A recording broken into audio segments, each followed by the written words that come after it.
My name is Lars Kronmark from the Culinary Institute of America. We're going to make a bean curry with cauliflower, kidney beans, and cilantro. First of all, my ingredients.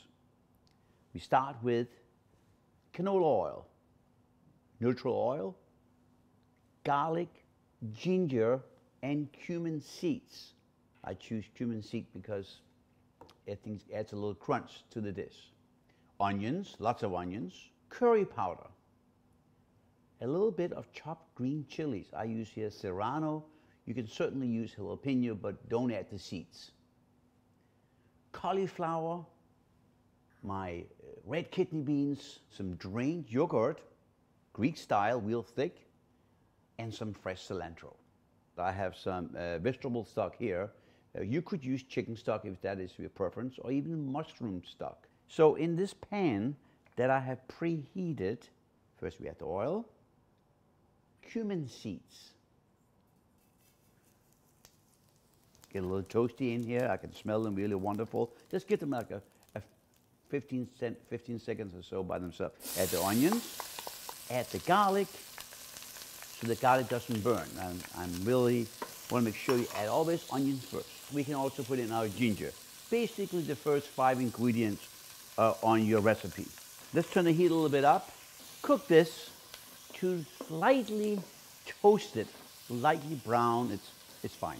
Give it 2 or 3 minutes. After we cook the onions and the cumin, the first 5 ingredients, we're going to now toast the curry powder. A technique that is used whenever you use curry powder. It makes everything taste better. Toast it. By toasting it, I mean spreading it out and let the oil capture the curry powder. And also I have a little bit of green chili. I use serrano. Again, you can use jalapeno. There we go. And at this point, I want you to stir all the time. Next, let's add our broth.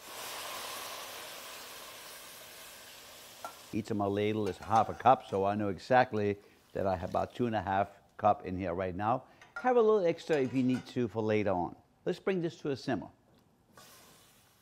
And the curry broth has now cooked for 2 to 3 minutes. It smells really good. Let's go ahead and add the last ingredients. First, the cauliflower, beans of your choice. I chose the kidney. I like the texture. I like the color.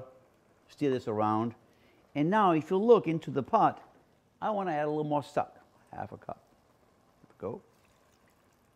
We bring this to a simmer, and while we're doing that, we season it. And need some more salt. One thing that this dish also needs is a little bit of acid. And we're going to use yogurt. I prefer to use a drained, thick yogurt. I'm going to stir it in, mix it together, and we're ready to serve the dish. I like to stir it a little bit around in the middle like this. This is going to make the balance come together. Salt, curry, and acid. At this point, no need to cook it any longer. Let's turn it off. I serve this with fresh chopped cilantro. If you prefer green onions, if that is your preference, you can certainly do that. Cut the stems off. I have washed this already earlier. Tie them to a little bundle. And just take your knife and cut it coarsely. And for this purpose, I use a deep bowl, like a soup bowl or small pasta bowl.